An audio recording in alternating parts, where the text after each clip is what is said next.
New fossil fuel pipelines may be getting a second chance in New York. An energy company is in talks with the federal government to revive two big projects, including the controversial Constitution pipeline that would send natural gas to the Northeast. After discussing these with President Trump, Governor Hochul appears to be open to the projects. So, Aaron, should the state approve permits needed to build these new pipelines? No, the state should not approve those permits. So natural gas is a fossil fuel. When you burn it, it causes CO2 emissions that cause climate change, which has devastating impacts around the planet. Right now, about a little less than half of our electricity, I checked this morning, 48% of our electricity in New York State is coming from natural gas. And most of the homes that are heated around the state are heated by natural gas. In my village, about 90% of the homes are heated by natural gas. So we're using natural gas right now. But here's the reason that we shouldn't support new pipelines, this Constitution pipeline coming in from Pennsylvania.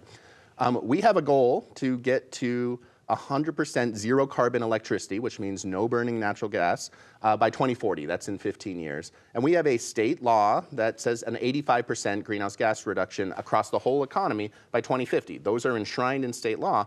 The way you do that is by moving away from fossil fuels towards renewable energy for electricity production and by replacing fossil fuel infrastructure in buildings with heat pumps that run on electricity that's from clean sources. That's the plan laid out in our scoping plan that this state has approved, and this is a move away from that. Now, I understand Hochul may be making a deal to try to get the offshore wind farm in there, and we'll talk about it, but this is not a move in the right direction. This all of the above energy strategy doesn't work to actually meet our climate goals. Tara?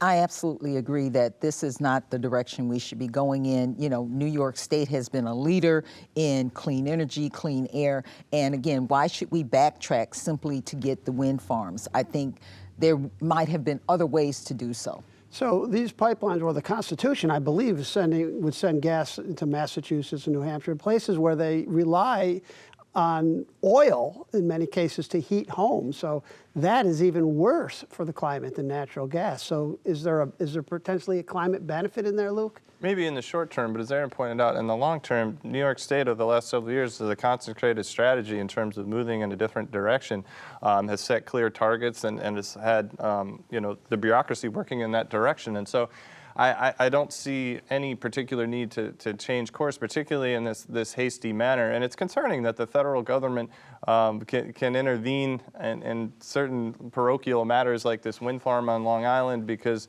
that's among the most Republican parts in the state, and Trump wants to cater favor there, and they don't want it in their backyard. And so tipping the scales in that regard, and the governor responding potentially in kind, just doesn't seem like good politics to me. Ben? I'm going to say yes. I'm going to say yes for a couple reasons. You have working families that are struggling to pay their energy bills. You have people that live in rural areas that are struggling to pay their energy bills, and they need help in the immediate future and now, like yesterday. Can it be done in conjunction? I think both can be right. Yes, I think it can be done in conjunction, and it has to be, because the infrastructure is not in place to be fully green yet, and it's going to take a long time to make that infrastructure in a way that is sustainable for everybody that can afford that. Right now, it's people that are wealthy that can afford sustainable cars and spend the extra money and those kind of things. It's not the working class that can afford it. But without something like the ban that's in place, or the fracking ban in New York, to force the issue, do we ever get there? I hope so, but the problem is you're doing it at the cost of people that can't afford it. And if you're doing it at the cost of people that can't put food on the table, that's a huge problem, and there needs to be additional plans in place so people can eat. There are other ways to support working families with energy prices other than just increasing the amount of fossil fuel supply that's available. I agree, it takes time to transition our infrastructure, but gutting all of these tax credits that are going to help people change how they heat their homes and actually save money in the long run is not the right strategy to do that. We need more of those incentives. Really quickly, could we see a change in revoking the ban on on hydrofracking in New York? I think that's farther away. I think this was a conversation about getting Empire Wind moving forward, and according to the Department of Interior, you know, it's a conversation that's ongoing about these pipelines. I think we're going to start there, but it'll be interesting to see how this plays out with an election for governor coming up soon.